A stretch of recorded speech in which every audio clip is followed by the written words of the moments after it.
សួស្តីបងប្អូនទាំងអស់គ្នាតោះថ្ងៃហ្នឹង admin មកប្រាប់ពីវិធីនៅក្នុងការដាក់ effect នៅក្នុង TikTok ហ្នឹងហើយអញ្ចឹងបងប្អូនណាគេខ្លះដែលគាត់អត់ទាន់ចេះដាក់ effect នៅក្នុង TikTok ណាអញ្ចឹងបងប្អូនមកមើលវីដេអូរបស់ admin មកប្រាប់បងប្អូនពីវិធីក្នុងការដាក់តោះអញ្ចឹងសម្រាប់ការដាក់ effect នៅក្នុង TikTok បងប្អូនទាំងអស់គ្នាបងប្អូនអាចធ្វើការថតចុចកន្លែងនេះថតវីដេអូឲ្យបងប្អូនដាក់ឬក៏មួយទៀតបងប្អូនអាចធ្វើការ add ជាមួយនឹងវីដេអូដែលបងប្អូនមានស្រាប់អញ្ចឹងណាអញ្ចឹងឥឡូវឧទាហរណ៍ថាខ្ញុំធ្វើការ add ជាមួយនឹងវីដេអូមួយចូលមកក្នុងTikTok របស់ខ្ញុំឧទាហរណ៍ថាខ្ញុំដាក់វីដេអូនេះចូលអញ្ចឹងណា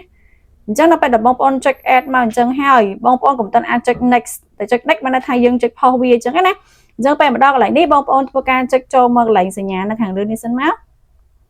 អូខេបន្តមកទៀតបងប្អូនធ្វើការប៉ះទៅលើអាកន្លែងវីដេអូរបស់យើងទៅ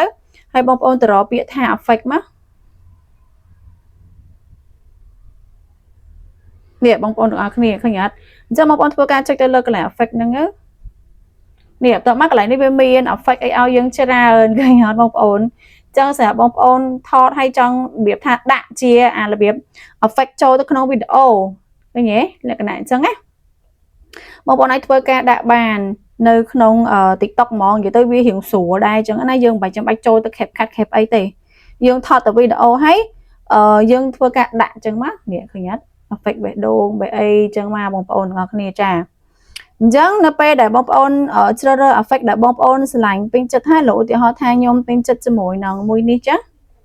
អញ្ចឹងបងប្អូនចុចយកវាទៅហ្នឹងហើយអញ្ចឹងបងប្អូននេះឃើញអត់អញ្ចឹងយើងទទួលបានវីដេអូ effect នៅក្នុងវីដេអូរបស់យើងបែបនេះចឹងហើយអញ្ចឹងបើបងប្អូនអូខេចង់បានវាស្រឡាញ់វាបងប្អូនចុចសញ្ញាព្រួយទៅហើយធ្វើការចុច pause ទៅបងប្អូនទាំងអស់គ្នាហ្នឹងហើយអញ្ចឹងណាអញ្ចឹងមានតែប៉ុណ្្នឹងឯងសម្រាប់បងប្អូនដែលគាត់ចង់ដាក់ effect នៅក្នុង TikTok អាចធ្វើតាមវីដេអូដែលខ្ញុំប្រាប់បានណាអរគុណបងប្អូនជំរាបលាបាយបាយ